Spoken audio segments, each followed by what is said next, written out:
Across Vietnam's Mekong Delta, farming Pangasius at industrial scale begins with something more fundamental than feed or machinery: control of water.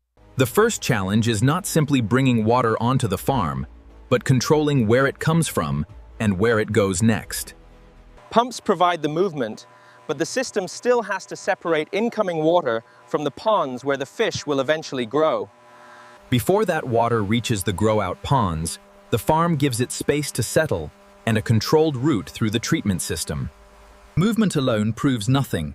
Before this water supports a crop of Pangasius, technicians need evidence that its condition can be managed. Water quality is not judged by appearance alone. Measurements give the farm a repeatable way to decide whether the next production stage can begin. Only after that control step does the water move forward into the ponds where the production cycle will actually take place. A grow-out pond is prepared as part of a larger water system, not as an isolated pool. It's level. Before stocking begins, the final check is physical. The pond must hold its water, its access must remain stable, and its control points must be ready to work. With the pond prepared, the production cycle can finally move from water management to biology. These juvenile fish are the biological starting point of the crop, arriving only after the pond and its water have been prepared to receive them. The transfer cannot be treated as a simple delivery. The young fish must move from one controlled water environment into another with as little stress as practical. Once conditions are aligned, stocking begins slowly, keeping the fish supported by water as they enter the pond that will carry them through the grow-out cycle. Within minutes, the juveniles begin dispersing, turning a prepared body of water into an active grow-out pond. Cá bơi khá năng động. Dường như chúng đang thích nghi với môi trường mới. Nước có vẻ tốt, không có dấu hiệu căng thẳng. From this point onward, the fish and the water are managed together. Changes in one can quickly affect the other. Once the juveniles have settled, feeding becomes the next major control point, because every ration affects growth, water quality, and the efficiency of the farm. Feed is delivered in controlled amounts, not simply scattered without limit. What the fish consume and what they leave behind directly influences the pond. Response at the surface helps operators judge the ration. Continuing to feed after demand falls would waste feed and add unnecessary material to the water. This cycle will be repeated again and again as the fish grow, with feeding, observation, and water management constantly influencing one another. The feeder is operating at the expected rate. Good, the fish response looks normal. Monitoring equipment is showing stable parameters. Technology does not remove the operator from the process. Feeders still have to be checked, maintained, and matched to what is actually happening in the pond. Feeding and water quality cannot be separated. What enters the pond eventually becomes part of the environment the fish must continue to live in. Among the conditions operators watch closely is dissolved oxygen, because the performance of the pond depends on keeping the aquatic environment within workable limits. The aeration unit activates, increasing oxygen levels in the pond to promote healthier Pangasius growth and ensure optimal water quality. The effect is local and physical. Moving water changes circulation within the pond, while the rest of the farm continues operating at the same deliberate pace. Growth cannot be judged from the surface alone. Periodic sampling gives the farm a direct look at how the stock is developing beneath the water. The Pangasius is carefully weighed and measured as part of routine growth check. Data is recorded to optimize feeding efficiency. Okay, here he goes. Let's get him back in the water gently. Watch him swim off. All right, pack up the gear. At this scale, no pond operates alone. Feeding, monitoring, and maintenance repeat across production. As biomass increases, the same feeding operation carries greater consequences because a larger stock places greater demand. The aim is not simply to deliver more feed as the fish become larger, but to stop at the point where additional feed would no longer improve the crop. The post-feeding sample is ready. Transfer it here, I'll prepare the probe. The value of monitoring comes from repetition, because trends over time reveal more than a single isolated reading.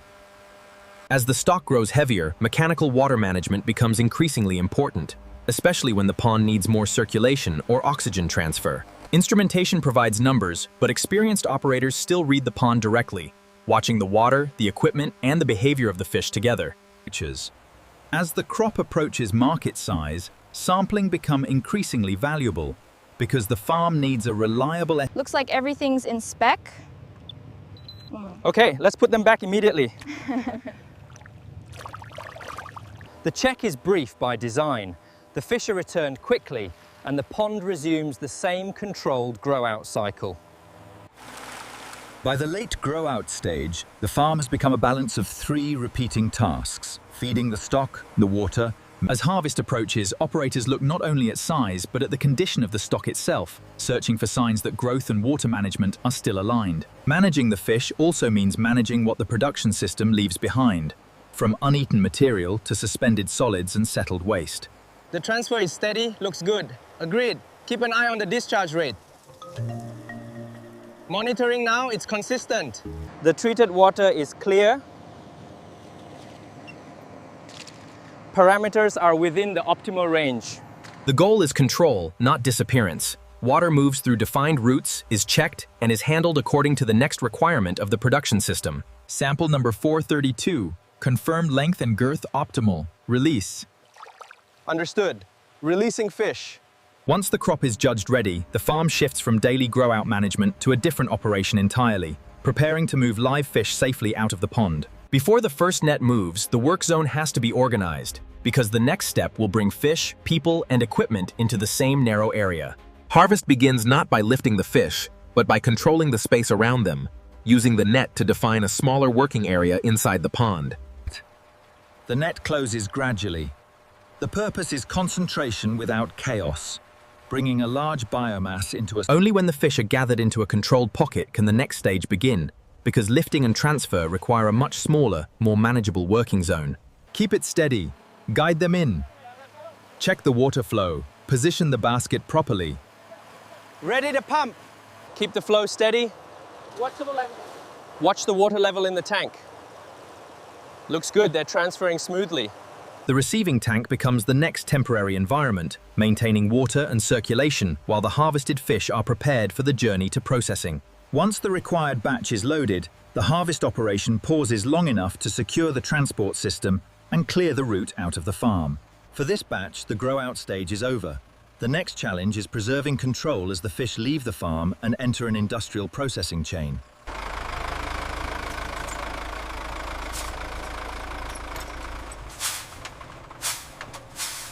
Keep them moving.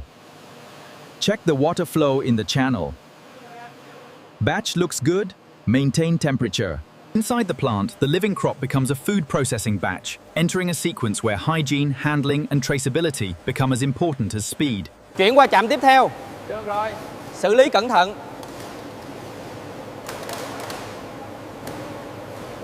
The fillets are then trimmed and inspected, reducing variation before the product can move deeper into the cold processing chain. Before freezing, inspection and grading create a more consistent product, while removing material that does not meet the requirements of the processing line. The product is kept within a controlled hygienic environment as it moves toward freezing, with each stage designed to limit unnecessary handling. Freezing changes the problem again. From this point, preserving temperature becomes essential to maintaining the product through the much longer journey ahead.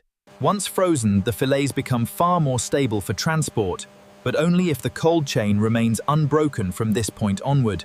Packing protects the frozen product for handling and transport, turning individual fillets into standardized units that can move through the logistics system. The product is now organized for movement in bulk, but every pallet still depends on one condition that cannot be allowed to fail: temperature control.